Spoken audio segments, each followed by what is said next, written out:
That's right. Saquon Barkley is the real deal. Even a bad game for him is better than most teams' best, which is insane. Because by all accounts, 120-some total yards of offense is bad for Saquon Barkley. Yeah. How many other running backs got that much? Rashad Penny, who I think is one of the most underrated running backs in college football, because he's taking over after Donnell Pumphrey, so there's not a lot of fanfare in San Diego State. And the fact that you got a quarterback that can pick up decent yardage when need be. Oh, yeah, absolutely. And I don't think I'm exaggerating here, but I said Mike Gesicki is the best tight end in college football, and I mean it. There's no tight end better. He's not the best blocker. He's good enough at the college level. He's not going to be great at the NFL, but he's going to be better than David Njoku is. He's going to be better than, what's the name of the guy at the Giant? Evan Ingram. Evan Ingram can't block. He also can't catch. He's not there to block. He looks like he might be a better version of Ebron on the Lions. Another guy that's not a great blocker but can catch when healthy, and he looks like he's gonna be better than him. He looked more like Will Tye to me. Even Will Tye had some action in this game on Sunday. Yeah, because they don't have anyone else. Well, maybe a great spot for him. Yeah. So let me ask you this question, and Tony, it's along the same lines as the flag planting between Oklahoma and Ohio State.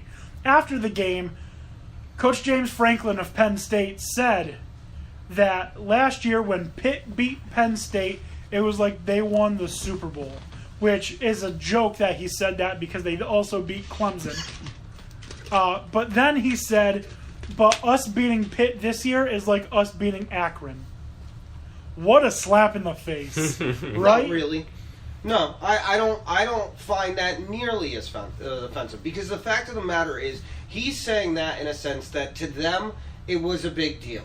They acted like it was a big deal. But what he's basically saying in a roundabout way is a win is a win. He's telling to the reporters, you might think it's a big deal, but our eyes are set on something that's much bigger than this. We're not focusing on what you guys are trying to magnify, because to us it's just another game towards an inevitable goal. We're not going to make it a big deal like they did, because maybe it was a big deal to them. But this season with this group, we have different goals. And our goals are higher than celebrating just this win.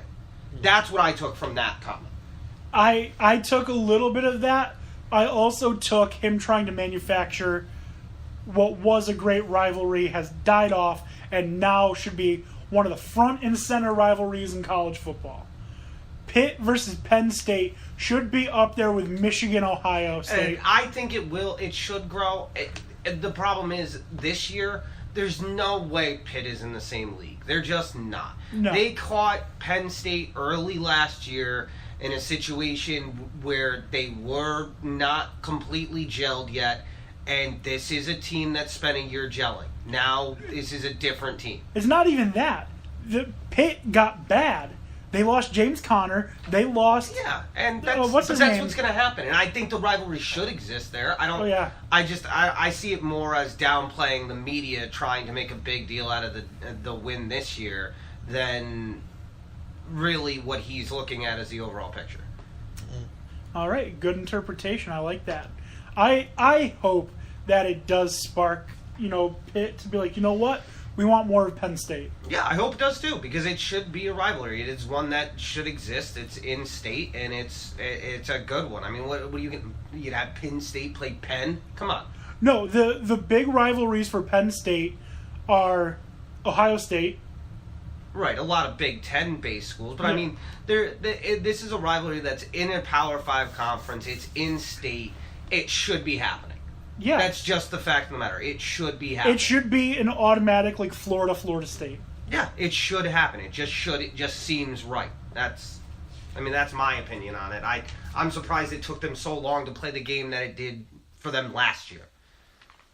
Yeah, it had been what, like 20-some years? But that's ridiculous. You're pick up the phone number. Do you even have to change the area code?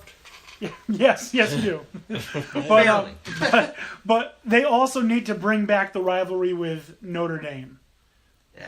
I think Michigan. Look good in Notre Dame. Michigan and Penn State should be playing Notre Dame. Notre Dame needs to stop thinking that they're so amazing that they can remain independent. Yeah. That's another one. How was Notre Dame ranked?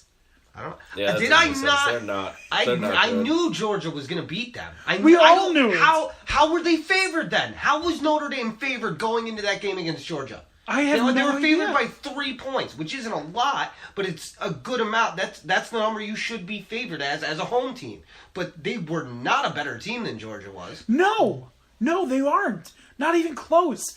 Notre Dame is the Texas of the independents. Well, I mean, there's not a lot of people in the independents left. There's 4, 5. Well, Army, BYU, Notre Dame, Temple.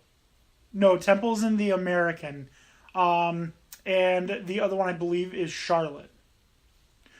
Where's Navy now? Navy's American. They went to the American. Yeah, because they were independent for a very long time. Yeah. Yep.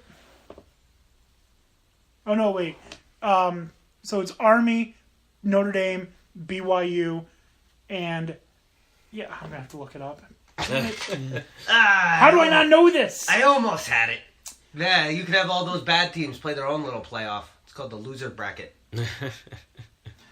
Anyways, that's hurtful. We got some really good college football games coming up this week. We've got USC Texas. I mean, it's not going to be that good. It's a lot of powerhouse versus cupcake teams this week, but there are a couple of good matchups. Louisville, Clemson is probably the game to watch. Of course, USC Texas in 2 years from now is going to be a hell of a game to watch. Yeah, because I mean, they're going to have these new walk-ons, Beji Rush versus Jens Vung. Yeah, exactly. Yeah, it's going to be a whole new thing. Young Vince will be his name. I'm really excited for the Louisville-Clemson game. Me too. Because I think Louisville can beat Clemson. My pick is Louisville. Your pick is Louisville? Yep. Look the damage that Lamar Jackson can do. It's like he's playing. He looks like a video game at times. UMass is the other independent. That makes sense. They should be. I can't think of a conference that would want them. The MAC? Yeah, maybe, and that's a stretch. The American East. That's awful. Well, then they need to get better. Where was I going with that? I don't remember where I was going with that. Oh, yeah, Lamar Jackson. He's a highlight film. He's a human highlight film. The amount that he can do amazes me. Every time I think that, okay, well, he can't do any better than that. He's the kind of dude that's like, really hold the beer. He doesn't have a turnover. I know. He doesn't have a turnover. But what did he have last week? 1,000 yards. 6 touchdowns. 6 touchdowns, over 500 yards of offense from him. Against the North Carolina team, was like, he's not going to beat us. A North Carolina team that wasn't that bad. Did you see that linebacker? I mean, they were pretty bad. They lost to Cal at home, so I mean, they weren't. That was great, a good game. But yeah, it was. The Louisville one wasn't. No. That was. I mean, they might as well just not shown up. Some other games that are good: UCLA versus Memphis. Don't sleep on Memphis. Don't sleep on Memphis. Okay. We've got, even though they're both bad teams, UConn versus Virginia should be a good game. They're both UConn's bad gonna be teams. better than they were in their first week because I watched them and they were terrible. My brother goes to UConn. They were terrible in the first half. They benched their quarterback, brought in a new guy, even though they were down by like 19, and then came back to win. So it might be a completely different UConn squad than the one that played the first week. Maybe. Tennessee, Florida? Florida. That's still happening, right? It's just probably not going to happen in Gainesville. Right. As of right now. Let's see. Some other good ones. Morgan State versus Rutgers. A team that UAlbany beat versus a team that UAlbany could beat. Yep. Terrible. Central Michigan versus Syracuse. Syracuse is a 10.5-point favorite. Central Michigan all day. I see no way that they A, cover, B, even win the game. No, Central Michigan. I'll be putting money on Central Michigan this Saturday. I can 100% guarantee that. Let's see. What else? USC Texas, USC all day. That's not even close. Ole Miss against Cal will be a good game. Am I seeing this right? Colorado State versus Alabama? Yeah. That's a there. joke. That's a good way to get $5 return on a $300 bet. Yeah. LSU versus Mississippi State. 30 points. Other than that, how is K-State only a 4-point favorite over Vanderbilt? I don't know. I get Vandy's at home. Doesn't justify it. It Yeah. still Kansas doesn't State's justify it. Penn State's a 38-point favorite over Georgia State. But the big game is definitely the Louisville-Clemson. Mm-hmm. Definitely. Oh, Stanford-San Diego State might be a good one as well. Did you say Florida, Tennessee? Yeah, we said that. Okay. Yep. Not a lot of shock here, but Purdue against Missouri won't be a bad game. Yeah, no, that looks like It's probably not going to be televised, but it's there. Yeah, probably not. Did you say Kansas State and Vanderbilt? Yeah, well, I wondered how Kansas State's only a 4-point favorite. Kansas is a State is 7.5 point underdog to Ohio. Not Ohio State, Ohio. That's great. It's not a good place to be. All right, so I think I'm not going to be watching football this Saturday, unfortunately. The niece's birthday party is that day. Yep. We all have those things. Those ties. Yeah. Prevent our football watching. Responsibilities and such. Yeah. That's why, we need those eye thing Yeah, like the the Google ones Glass that- tried to start. So that way I can just watch football. Just no implant it matter what right I'm into doing. my eye. Yeah, exactly. I don't care. I'll take the invasive surgery. Implant that into my eye. Exactly. So it could just be like in one corner of my vision. You maybe not do it while driving, but Yeah. What are you staring off into? The score. Shut up. So, It's really close. 1 minute left. yeah. Well, I'll order in a minute, sir. So, college football, a lot of fun. We'll get to our picks at the end. We're going to make our picks for both college and NFL at the end. But right now, we're gonna move on to the NFL. But before we do that, Yes, please get this out of the way. Tony I knows know. I what's already up. know what it is. I dread this every week. I just want you to know. I know what it is now because of his reaction. Our Lonzo Ball 2017-2018 NBA MVP watch update. Yes, that was an all-football show. Well, I lied. Okay. I left to have a smoke listening to this in the draft last week. When you got to this part, I was like, "Well, that's my cue." All right. So this week, to be an MVP, you have to have the respect of the people who can elevate and distribute your game, the media. Lonzo Ball clearly has achieved this. He is ranked ahead of Carmelo Anthony in ESPN's top 50 players. Lonzo Ball coming in at 63, Carmelo coming in at 64. Lonzo Ball, who's never played a game, is ranked higher than Carmelo Anthony. Yeah, that is just insane, and they're